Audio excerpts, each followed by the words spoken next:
আমাকে কি মাফ করা যায় না? তুমি তো আমাকে অনেক ভালোবাসতা, আমি যা বলতাম তাই করতা, তো এখন কি আমাকে মাফ করা যায় না? আমি জানি আমি অনেক বড় ভুল করছি, যেটা মাফ করা যায় না। তাও প্লিজ আমাকে মাফ করে দাও, আরেকবার সুযোগ দাও।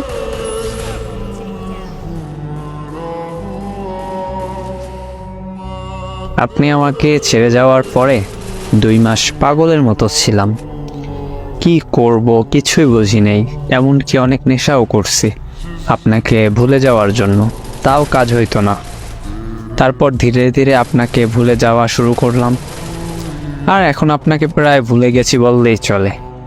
আর আপনি এখন ফিরে আসতে চান?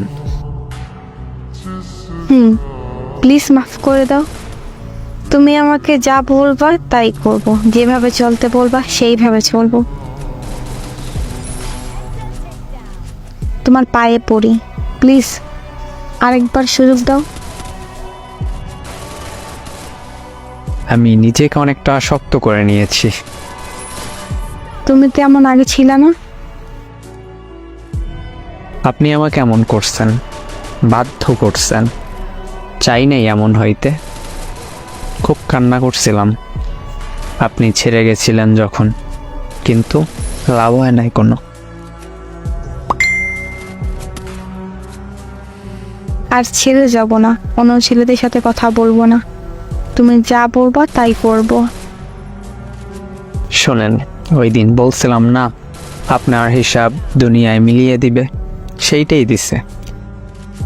আর হ্যাঁ, আমি আপনাকে চিনি না, আর আমাকে মেসেজ করবেন না কোনো নতুন আইডি খুলে। আমি তোমাকে ছাড়া থাকতে পারবো না।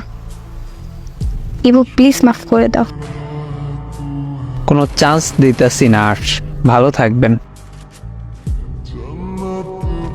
এমন করবো না, আমি তোমাকে ছাড়া ভালো থাকতে পারবো না, আমি মারা যাব। 40-এতে দাওয়াত দিতে বইলে যেন আপনার আম্মুকে। এবার সত্যি অনেক ভালোবাসি তোমাকে, সত্যি মারা যাব। তুমি বলো এখন আমি কি করব? তুমি যা বলবা তাই করব।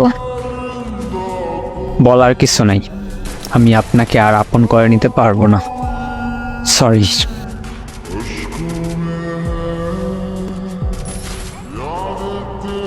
ব্রেকআপের 8 মাস পরে সে বলে আমি তোমাকে ছাড়া বাঁচবো না, মরে যাব।